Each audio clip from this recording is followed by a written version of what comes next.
I'm sitting down with Laura George and Nicholas Peters, who are respectively the Governance and Rights Coordinator and the Advocacy and Policy Support Officer of the Amerindian Peoples Association, which is an indigenous people's rights organization based in Guyana. We'll be referring to the Amerindian Peoples Association as the APA throughout the interview. So first of all, Laura and Nicholas, thank you so much for taking the time to join me. Thank you. Thank you.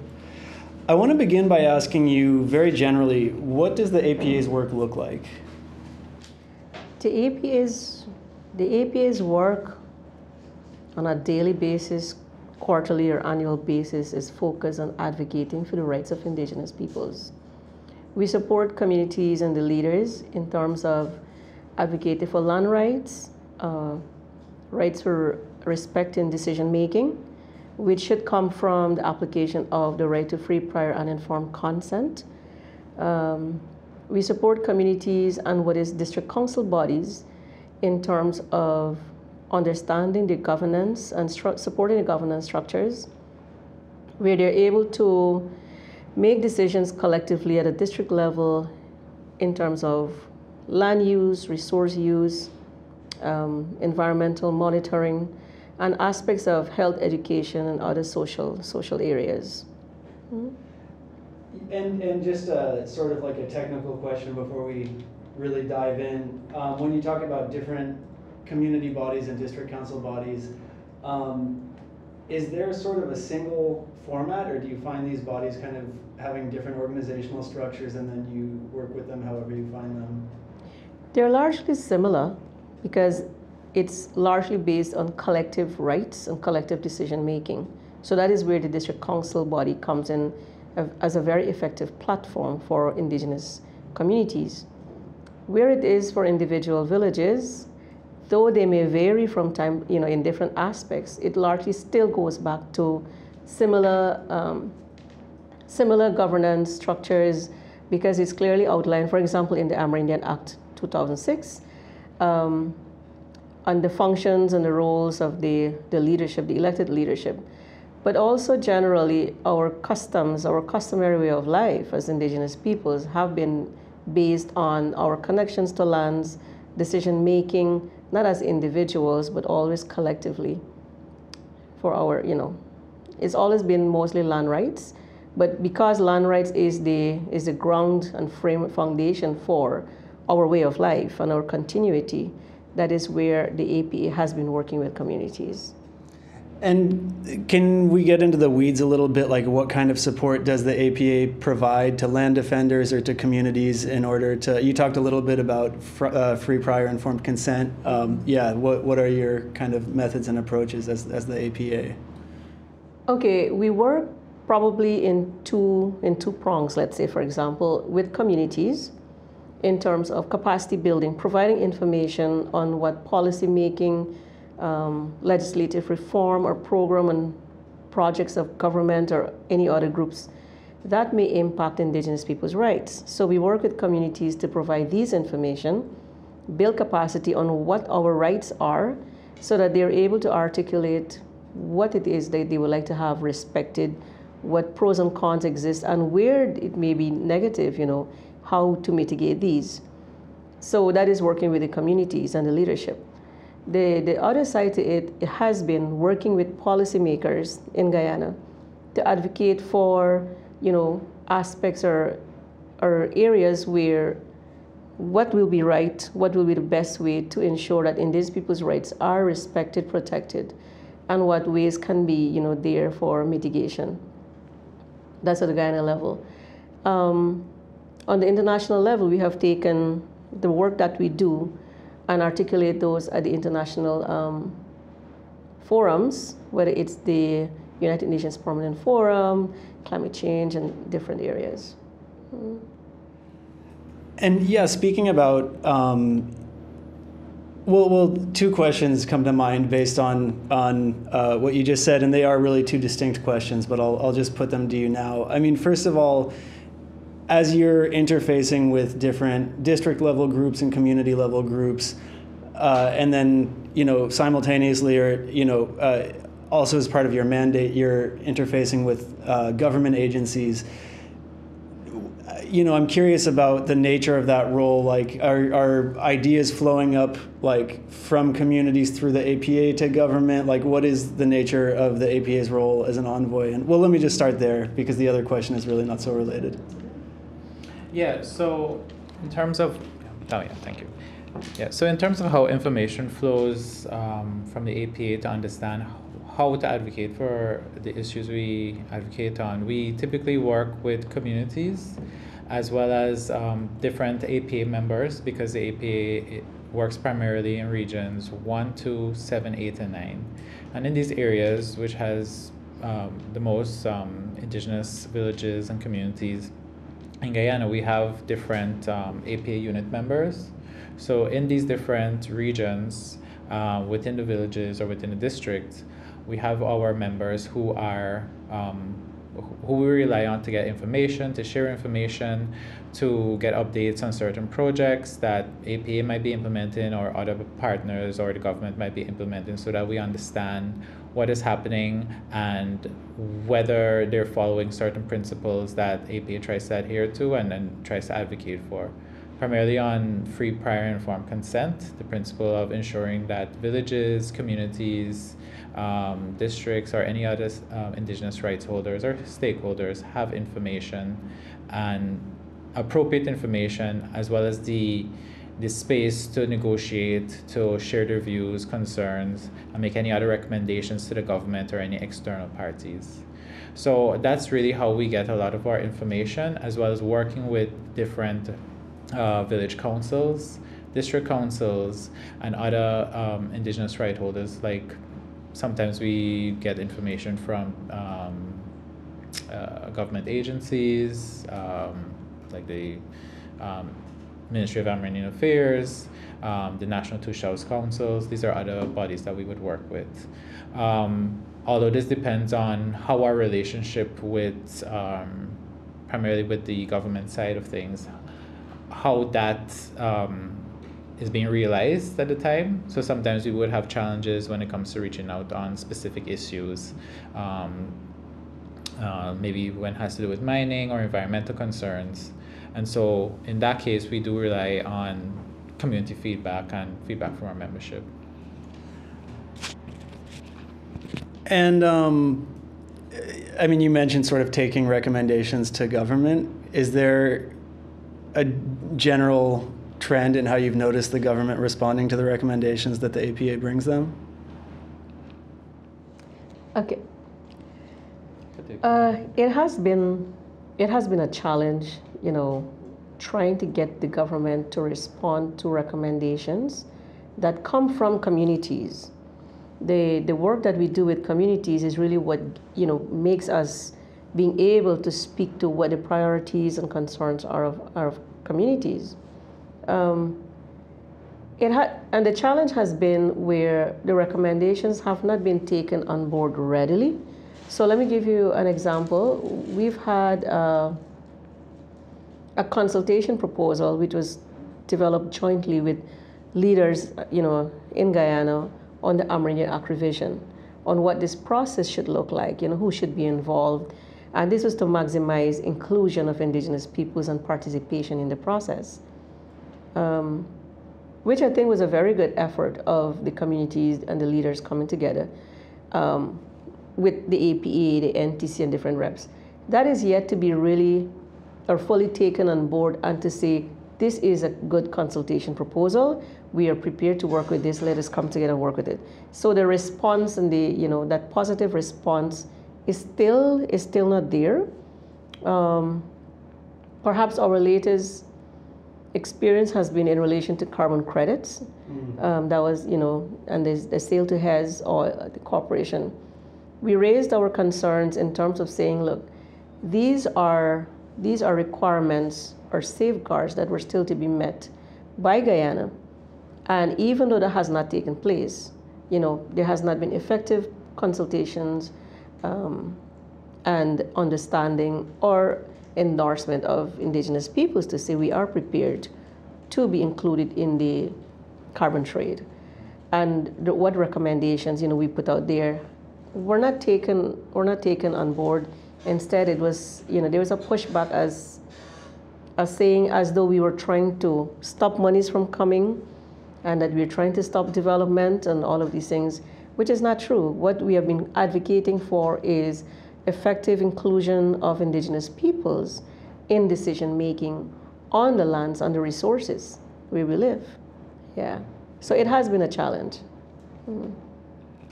Yeah, thank you for that response. And yeah, I mean, the whole carbon credit thing I know is like, I was in Maranhão State in Brazil in August, and I was talking to some Guajajara land defenders, and they were talking about how this carbon credit scheme had been introduced, and they had to kind of have these community meetings to explain to people what was actually being proposed. And I mean, yeah, talking about FPIC, it was like not presented in a way that showed the positives and the negatives off the bat, right? The people coming in just wanted to talk about the money, and yeah. Yeah, and on your point, this is something that we're conscious of too when we try to extend solidarity to other indigenous groups within Guyana, but also outside Guyana. We do try to get information on these technical issues and these more international issues through other partnerships that we have in South America, Central America, US, UK, various parts. And it also has helped to inform our policy and how we engage with communities as well.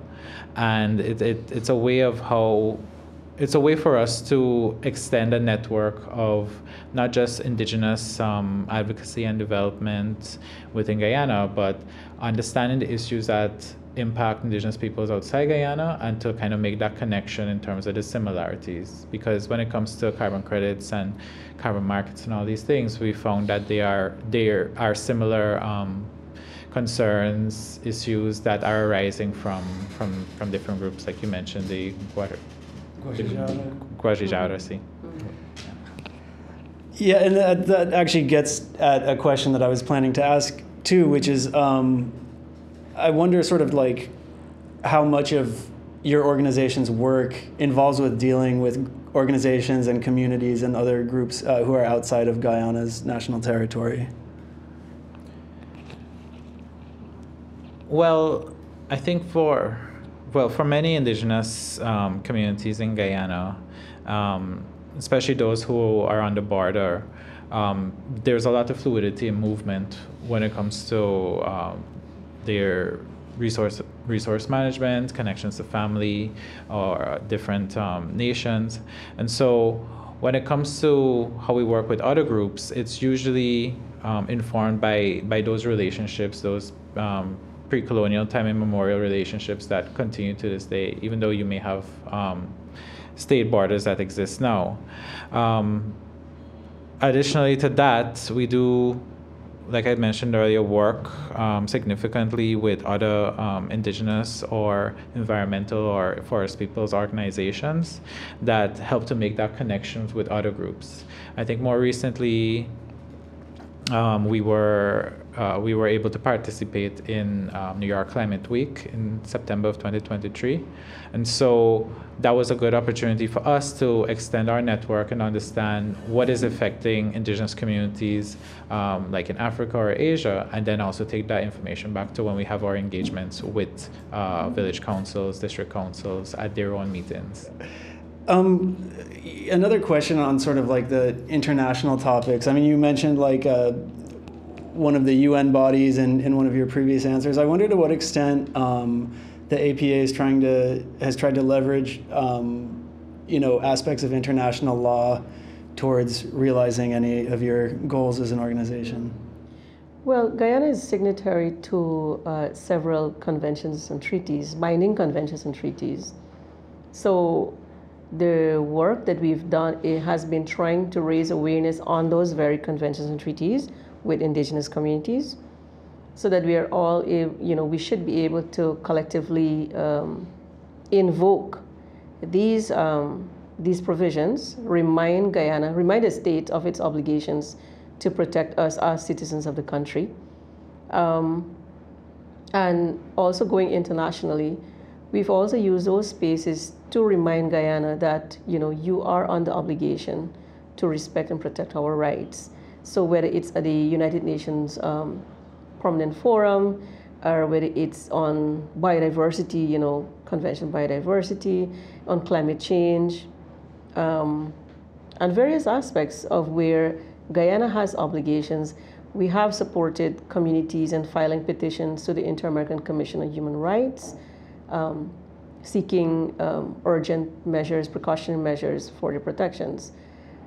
Guyana, again, has not been very responsive to say, let us work then together to see how we can, find effective remedies and resolutions to make sure that indigenous people's rights are protected. For example, not only in the two villages such as Chinese Landing and Isiniru that I might mention that we have done, but generally that those two villages are a clear case of what rights protections are still needed to be effected for indigenous peoples in Guyana. Yeah. I don't have anything else. Okay. I wanted to give you the option. No, thank you for that. So, like, speaking of mining in general, does the APA have a position on mining in the interior of the country? And I believe the other day when I was in Wapishanwij, they were mentioning that there is authorized mining concession in, I think, Marudi. Marudi, yeah. So I would be curious the APA's position on that mine and mining in general in the country. Mining in general in Guyana has been very destructive to indigenous communities. There's been destruction of our forests, our ecosystems, contamination, pollution of our waterways, and the social problems that come with mining, with its drug abuse, alcohol abuse, other social ills that have come. I come from a mining region, and so I have seen the path of destruction that is left in our sub-district. Does APA have a position on mining? The position that we would have on mining is to say that where there needs to be mining, where mining needs to take place, then that should come with proper participation of indigenous peoples in decision making on whether they would like to have mining on their lands or on their waters. Because indigenous peoples have been asked that very question. So is it that you don't want to have mining? And the response has been, well, at this point, some indigenous communities or persons are now involved in mining. And their position is, we would like to be consulted on where mining should take place. Why, for example, some areas as watersheds or other areas, we would strongly object to mining taking place there. So it really comes back to the communities being respected, their right to participate, their right to say yes or no for mining to take place where. It comes with a lot of health issues, that, mercury poisoning. There still needs to be a thorough testing and analysis of the level of impact on indigenous peoples and non-indigenous peoples in Guyana from mercury poisoning. Guyana is signatory to the Convention on Minamata Convention on Mercury Use, phase of the use. We are still to get there in terms of saying how, as a country, we really will work to phasing out the use of mercury in mining, because mining is not going away, it's on the increase.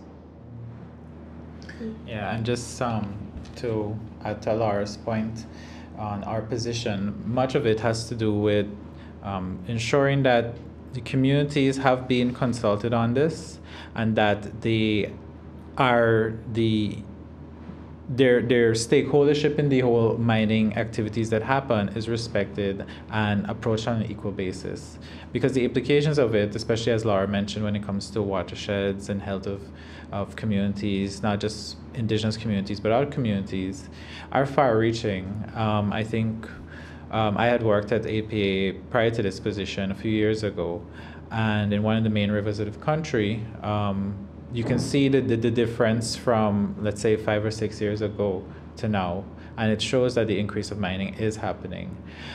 We understand that communities themselves would want to do mining, and communities are doing that, and we're usually of the position in that sense that they have an understanding of the proper regulations that they use, and that they follow these practices in a way that does not impact their health negatively as well as their environment. Because in the long run, these are all things that, when it comes to water, or the certain palm trees they need to use to build their homes, or for other uses of food and food security, it has impacts that aren't just financial. It may be financially beneficial, but in the long run, there are other things that need to be considered when communities or even external parties engage in mining. And we just typically take the position that there has to be a full picture, and people need to know what they're getting into.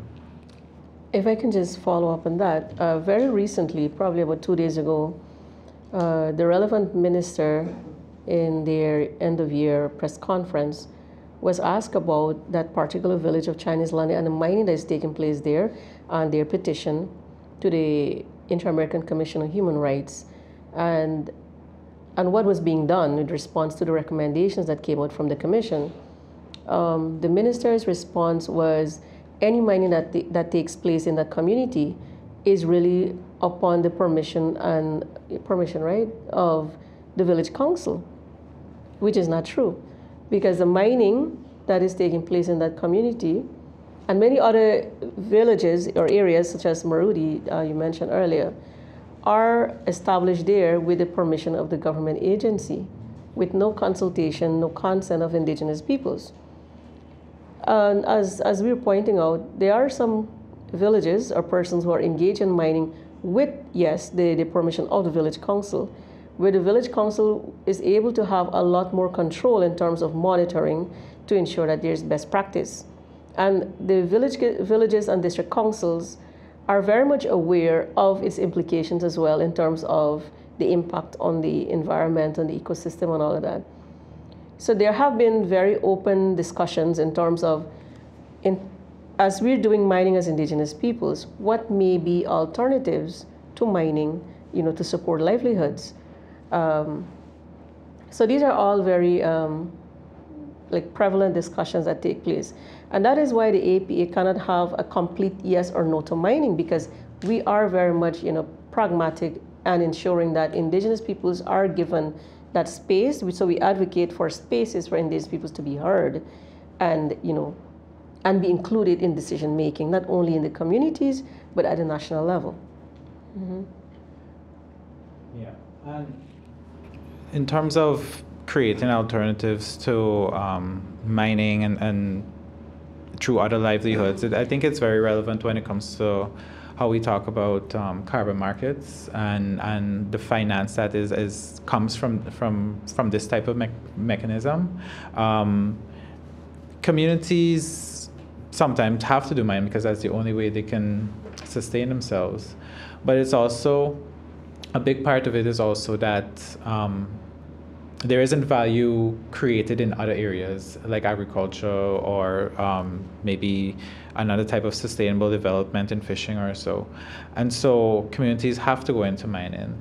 But what that means is maybe we need to think about how we can create value in other areas that doesn't necessarily just mean mining. And like Laura said earlier, it's not that we are against carbon markets or the financial benefits that come from it, but it's how it's implemented, and then how can it create alternative ways of value to ensure that forests and biodiversity continues, and to ensure that the people who are benefiting from these mechanisms are the actual people from the communities in the way that they see best. And so it's a way to ensure that mining isn't just the only means of making a living or necessarily extractive industries on a whole, but finding other ways to create value in other areas that align with indigenous values and indigenous cultures and way of life. This is something we're we're working to kind of build in our advocacy and share with communities so that this is something they can represent when they have interactions with government or other officials. Yeah, that's a really interesting point, and I'm glad you raised it. I also it reminds me of a discussion I was having in Aishalton the other day in Wapishanwich with some community members, and they were talking about sort of like the pre-European economy that existed down there, and they were basically describing this circuit of different rivers where, you know, trade would basically move in like a more or less circular pattern around this like really geographically large circuit, and like different villages would be engaged in different kind of economic activities. So they were telling me like around Aishalton there's like these certain hardwood trees that were really effective for arrow tips, and then these vines that had a certain kind of poison that would make the arrows more lethal, but it wouldn't contaminate the meat so that you could still, you know, and that these implements or instruments were like highly sought after in kind of all the trade regions, and other regions would have their own specialty thing that they produce. So the idea that these territories or regions or communities, that the only thing they can produce of economic value is something related to extractive industries is clearly false, right? And it's clearly, I mean, whether it's a lack of interest in creating economic opportunities or it's even something more kind of intentional than that, yeah, I mean, it's clearly a false narrative that the only kind of value these communities or areas can produce is based on extractive industries. Yeah. And I think when we discuss and make representation on these issues, we really have to take in consideration to what benefit are certain economic activities done. I think overall, when you look at the extractive industry, yes, Guyana does do a lot of exports. We have to question: is this truly beneficial in the long run, or is it continuing a system, an imperialist system that has driven indigenous communities to only rely on things like mining or timber? How informed have we been when it comes to ensuring the integrity of their culture and the needs that they have that are specific? And how does that then impact the changes that they have to now take when it comes to servicing these industries like gold, like timber, like large-scale farming? These things will have implications not just on the economic livelihood of villages, but on the entire culture, because they have material ramifications, because they're affecting the material reality that villages exist in currently and have existed before. And then so this is going to inform how they organize themselves as collectives, as governing bodies. So these are all very like complicated and complex questions to consider, but they have very real impacts at a community level, on a national level, and on a global level, as we're seeing with the climate crisis too. So my next question is similar, and maybe you'll have the exact same answer, maybe you won't. I wonder if the APA has a position on oil exploration and drilling in Guyana and in its territorial waters, and for that matter, in neighboring countries or anywhere in the world. Our position, I mean, the oil and gas sectors. So our position on this is, you can say it is similar to our position on mining. However, there are some nuances we have to consider as we learn more about the industry, and also as the country engages more with it. We have generally been more or less respectful of the right of Guyana to explore the economic avenues that exist within its boundaries. However, like Laura mentioned earlier, it has to happen with the informed consent, not just of the entire citizenry, but those who are going to be really impacted. I know in the case of the oil and gas industry, a major concern is what happens if a spill occurs. The people who are going to be most impacted immediately are going to be indigenous peoples who live on the coast in the northwest regions of Guyana. And so have they been properly informed of the implications of something like this? Have they been prepared for something like this? I know there have been different engagements with the government on preparations for, let's say, if there's a spillage and it happens to lead to a protected area or indigenous community. But there's still several concerns that we get from the communities in that region when it comes to the implications of mining, of the oil and gas industry. One of the things we've noticed nationally is the impact of they could have on fishing. I mean, the coastal communities, that's their bread basket or fish basket, you could say. And so have there been contingencies for these things? And this is why the free, prior, and informed consent principle is such an integral part of what APA does, and when it forms its policy, whether it be in mining or oil and gas, because we constantly have to check and ask ourselves, to what degree has the community been involved in the process, not just of being informed about what's going to happen, but actually in the decision-making procedures that occur prior to implementation of a project or an economic activity. Have their views been incorporated into, let's say, the selling of a concession or the establishment of a contract between a country and a company? And this is something that we push for on our national representation, but also something that we try to ensure that in communities know that you can make representation to the government to be like, okay, we understand the need for this to happen, but how can we ensure that we are protected if anything goes wrong? Or how can we ensure that we benefit appropriately from the economic activities that are happening? And this is something that comes from interactions that have to happen at the community level between the community and the government or the state, let's say, because it can be such a complicated area to navigate, because you have to address so many interest groups. But in the long run, especially as we see the impacts of climate change around the world, but in Guyana especially, these things need to happen to ensure that people's livelihoods can continue and their way of life can continue. And just to tie that back to the oil and gas industry, that's generally been how we've approached representation on this topic, ensuring that the people who it's meant to benefit, but are also part of the negotiations, part of the decision making that happens when it comes to deciding on an activity like that. Well, to add to that is, we just out from COP28. Mm-hmm. There's a call for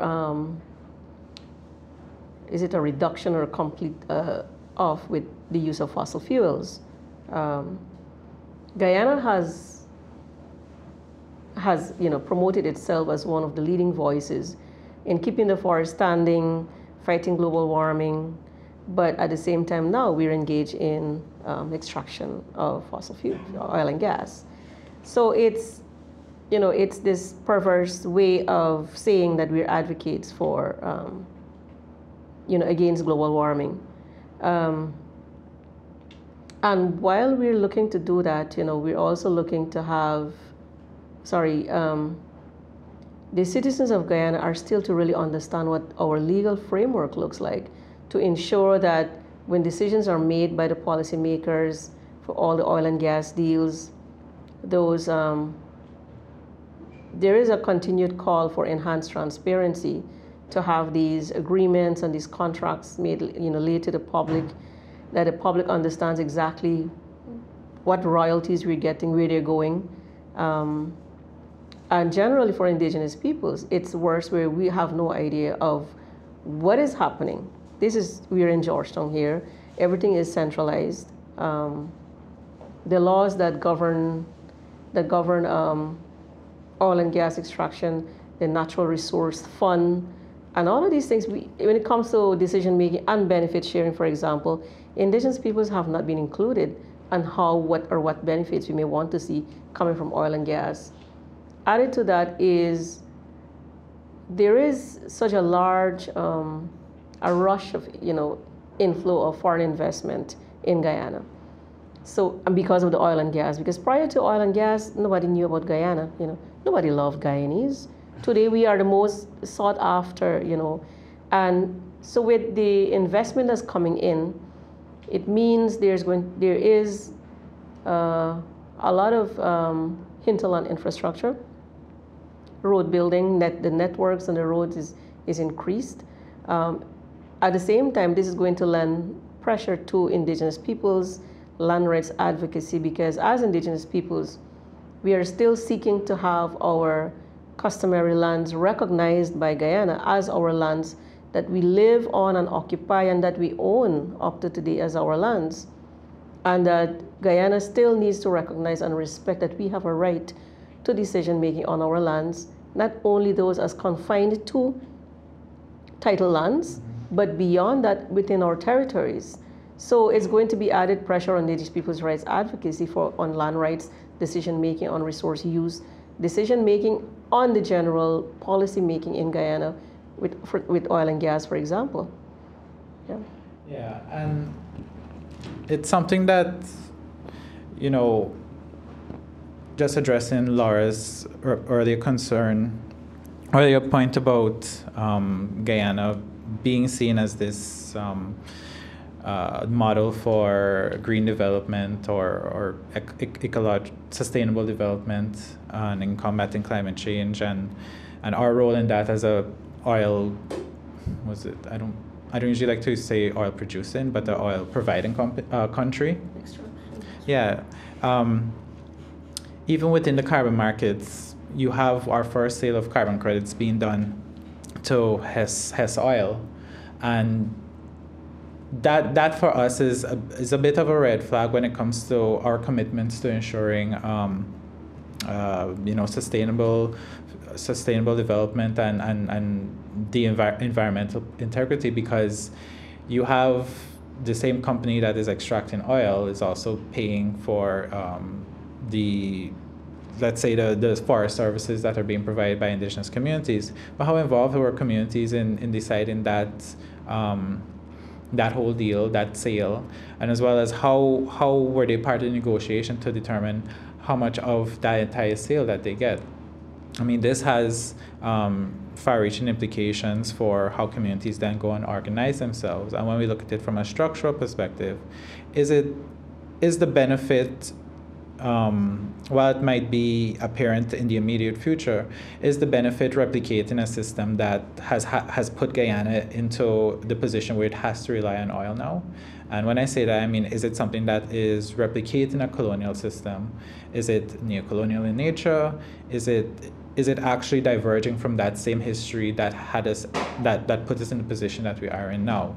These are things that are very important and could be a bit complicated to communicate to the public, but they're very real. And when you look at the history of extractive industries and relationships between countries, and let's say, for example, indigenous peoples, certain elements exist that put them in a position that they don't have no other choice but to accept certain deals.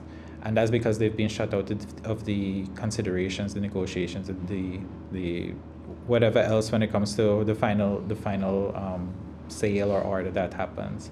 And so these are considerations that have to happen and that we try to bring out when we make representation at villages or at the national level.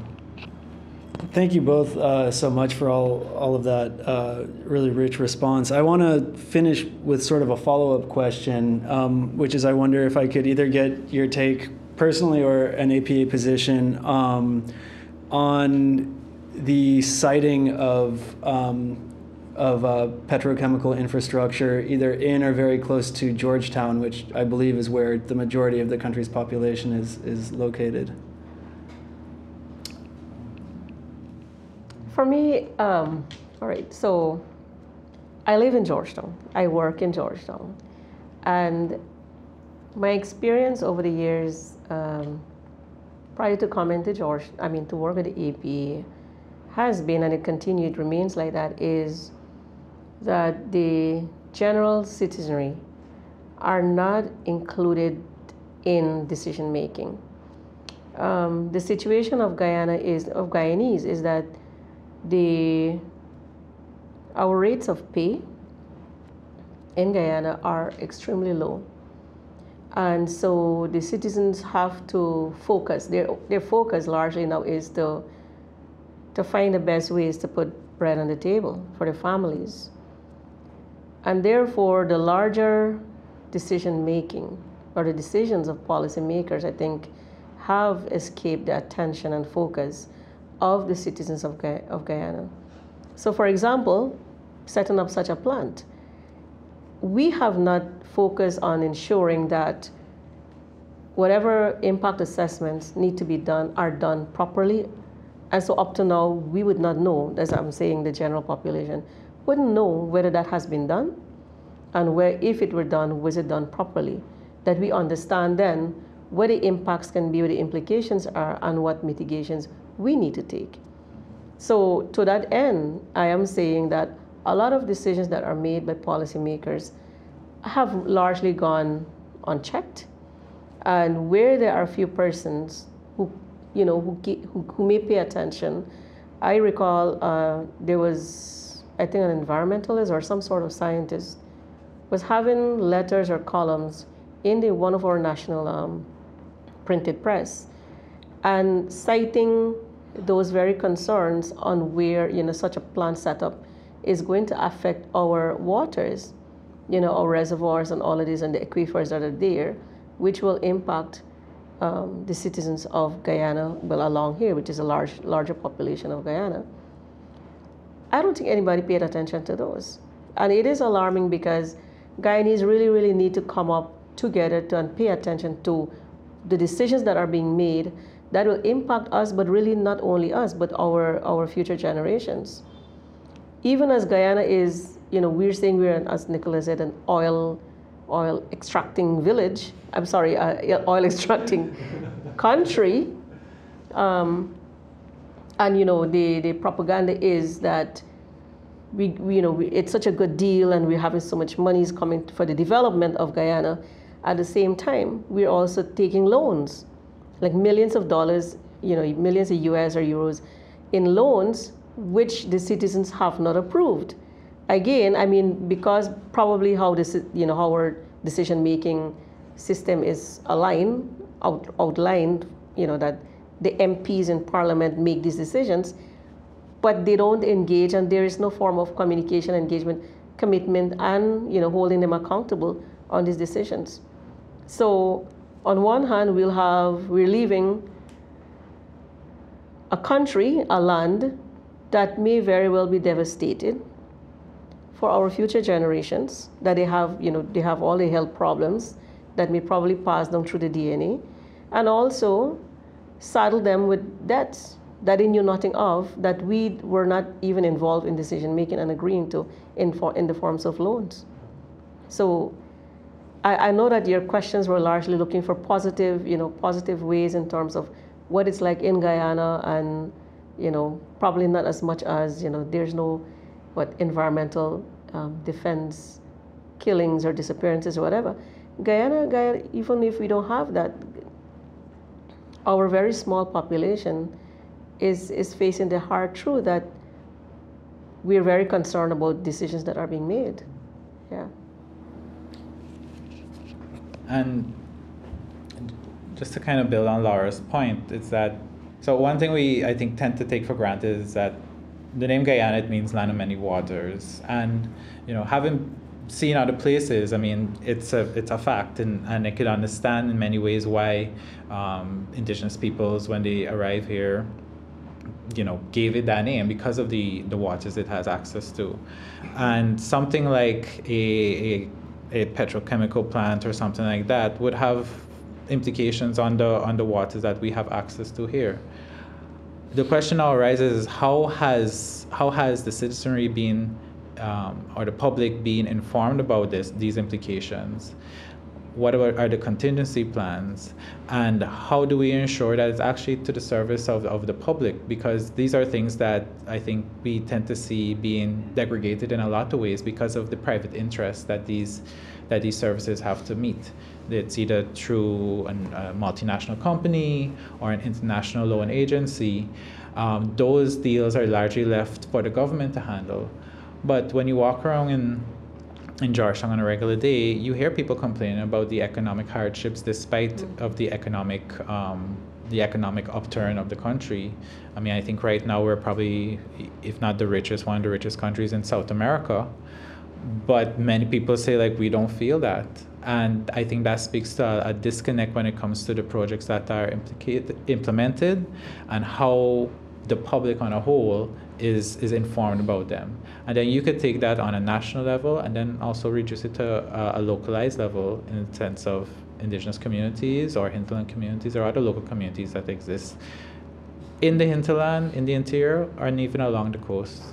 So it's really an issue of understanding that while certain services are necessary, does the public on a whole understand their role in it and understand the level of determination or self-determination they have in deciding, well, okay, we understand that this needs to happen, but can it happen here instead of here? Because we rely on so many, like, let's say water or something like water. It's a main source of water in this area, or it's too close to a source of water in this area. Can we have a say in how it's then implemented in another area?